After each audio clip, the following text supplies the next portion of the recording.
Po 2 gyvybės nusinešusių šūvių Kaune, politikams, pareigūnams ir pačiam generaliniam prokurorui paaiškėjo, kad į Drąsiaus Kedžio skundus reaguota per vangiai.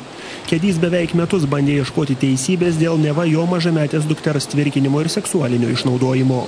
Pedofilija Kedys kaltino Kauno teisėją Joną Furmanavičių ir buvusi politiką Andrių Ūsą. Pedofilijos atvejais buvo apkaltintas teisėjas ir teisėjas pakankamai aukštas pareigas užimantis, tai yra apygardos teisėjas. Jau vien tai prokuratūrai turėjo, būti kažkokios tai veiksmai greitesni vien tam, kad arba patvirtint, arba paneigt. Delsimu pareigūnus kaltina ir vaiko teisių gynėjai. Esą siekiant, kad viskas vyktų greičiau, buvo nutarta, kad prokurorai prašys apriboti Kedžio teisės į dukters globą. Nutarė, kad įvertinus esamą situaciją, ginant viešąjį interesą dėl laikinųjų tėvų teisių į vaikus apribojimo, kreipsis prokuratūra. Mano duomenimis Kauno rajono vaiko teisių skyriaus nuomonė buvo, jog reikia riboti tėvo galimybės bendrauti, Kedžio galimybės bendrauti su mergaitė. Tačiau prokurorai dėl tėvystės ribojimo niekur nesikreipė. Vaiko teisių apsaugos kontrolierė šiandien gavo raštą, kad dėl 2 žmonės galimai nušovusio Kedžio teisių į vaiką ribojimo prokurorai spręs iki spalio pabaigos.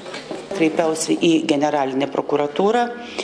Generaliniai prokuratūroje savo rašte kalbėjau ir apie informacijos paviešinimą, ir apie neleistinai ilgai trunkantį tyrimą, kadangi iš tikrųjų rašte buvo nurodyta ne tik tai šis atvejis, dar 3 kiti Respublikoje atvejai, kai vaikų seksualinio išnaudojimo bylose ikiteisminis tyrimas truko ilgiau nei metus.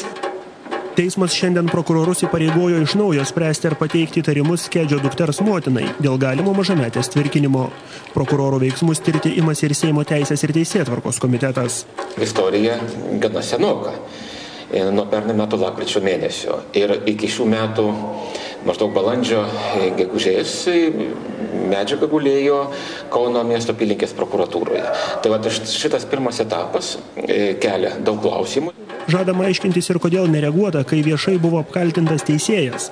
Esą Kedžio informacija turėjo būti patvirtinta arba paneigta, mat teisėjai kalba valstybės vardu ir ant jų jokie įtarimai negali kristi. Generalinis prokuroras, atsakydamas į žeriamus kaltinimus, tvirtina, kad jo atsistatydinimas nieko nepakeistų. Nėra kalbos apie buvimą ar vienoje ar kitoje vietoje, bet aš manau, kad mes privalom ne blaškytis kažkokiais pareiškimais, bet dirb darbus. Jeigu padarom klaidų, mes turime ieškoti priežasčių, kodėl tas klaidas padarėm.